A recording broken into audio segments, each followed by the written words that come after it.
नमस्कार मित्रांनो, मला ना 8 तारखेला 8 जून 2025ला एक मेसेज आला बँकमधून की तुमच्या अकाउंटमधले 4850 हे ते होल्ड केलेले आहेत. तर मग मला तर कळालंच नाही पहिले कशामुळे होल्ड झाले काय वगैरे. तर मी त्या दिवशी काही बँकेमध्ये गेलो नाही. म्हणलं चला ठीक आहे जाऊ उद्या, ठीक आहे काय बघू इथं बँकेत जाऊन, आहे की नाही. नंतर मग मला दुसऱ्या दिवशी म्हणजे 9 तारखेला पुन्हा एक मेसेज आला, तुमच्या अकाउंटमधून 3999 पुन्हा होल्ड केले. तर मला वाटलं आता दोन वेळेस होल्ड झाले. तर एक वेळेस बँकेत जाऊन विचारू का बरं होल्ड केले, कारण आपण तर कोणाला काही ट्रान्झॅक्शन केलेलं नाही काही नाही, तरी अकाउंट कसं काय होल्ड होतं आहे आपलं. मग मी बँकेत गेलो. तर तिथे गेल्यावर मी म्हटलं त्यांना की अकाउंट होल्ड झालं आहे बा माझं एवढं अमाऊंटचं 8000 रुपये जवळपास, कसं काय होल्ड झालं. तर त्यांनी मला सांगितलं तुमच्या अकाउंटला जी सायबर क्राईमची नोटीस आहे. मी म्हटलं नोटीस कशाची आली, मी तर काही केलं नाही गुन्हा असं वगैरे.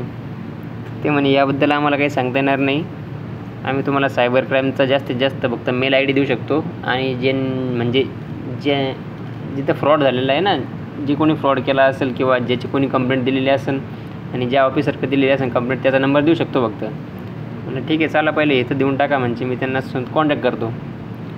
मी त्यांच्याकडून मेल ID घेतला सायबर क्राईमचा आणि त्यांना हे असा मेल टाईप करून पाठवला आहे. दुसऱ्याच दिवशी केला मी तुरंत, 9 तारखेलाच. पण अद्याप काही मला अजून त्याचा रिप्लाय आलेला नाही तिकडून. मग मी आमच्या इथं औरंगाबादला CP ऑफिसला गेलो. तिथे सायबर क्राईमला जाऊन भेटलो. त्यांनी चेक केलं आणि त्यांनी असं सांगितलं की ही जी कंप्लेंट झालेली आहे ही औरंगाबादच्या सायबर क्राईमला न होता तामिळनाडूच्या सायबर क्राईममध्ये झालेली आहे. तर तुम्ही त्यांच्यासोबत संपर्क साधा. आता 7-8 हजारासाठी तामिळनाडू जायला थोडी पुरतं. मी काय केले, त्यांना मेल केले, रिमाइंडर केले. हे बघा किती रिमाइंडर केले, 4-4, 5-5 रिमाइंडर केलेले. तर तरी पण त्यांचा काही रिप्लाय नाही. 8 तारखेला ब्लॉक झालं आहे अकाउंट. आजची किती लास्ट रिमाइंडर किती 26 तारखेचा आहे माझा, तरीसुद्धा अजून एकही रिप्लाय आलेला नाही त्यांचा तसा मला. त्यानंतर औरंगाबादच्या सायबर क्राईमने मला तिथल्या यांचा ऑफिसचा नंबर दिला होता. तर मग मी त्या ऑफिसरला फोन केला. तर भरपूर फोन केले, तर म्हणजे फोनच नाही उचलले त्यांनी.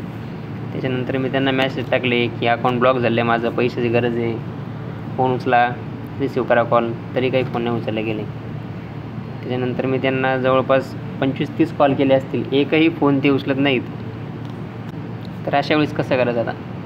इन्व्हेस्टिगेशन ऑफिसर आहे नेमकं ते काय करता येतं, अशी कोणती इन्व्हेस्टिगेशन चालू आहे की ती म्हणजे जे सस्पेक्ट आहे त्यांना फोन करून सांगता येतं की आमचं अकाउंट ब्लॉक झालेलं आहे, पुढे बघा आम्ही गुन्हेगार नाही आहेत, तरी ते फोन उचलायला तयार नाहीत.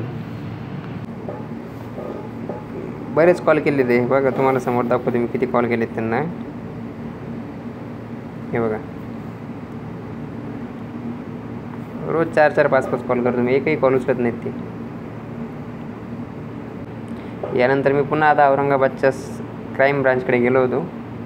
त्यांनी मला असं सांगितलं की तुम्ही एक काम करा म्हणे, वकिलाला भेटा आणि वकिलाच्या थ्रू जे ना एक नोटीस पाठवा म्हणे तामिळनाडूला, मग ते जरा तुमच्या केसकडे लक्ष देतील. यानंतर आता समजा काय जे प्रोसिजर करेल मी वकिलामार्फत ते तुम्हाला कळवतो मी पुढच्या व्हिडिओमध्ये. जर तुमचं अकाउंट जर असं ब्लॉक झालं असेल तर फॉलो करा माझ्या चॅनलला, म्हणजे मी काय करतो आहे ते कळेल तुम्हाला पुढे आणि तुम्ही पण यातून बाहेर येऊ शकता. कारण हा उगाच डोक्याला ताप आहे, आपला काही गुन्हा नसताना. ओके.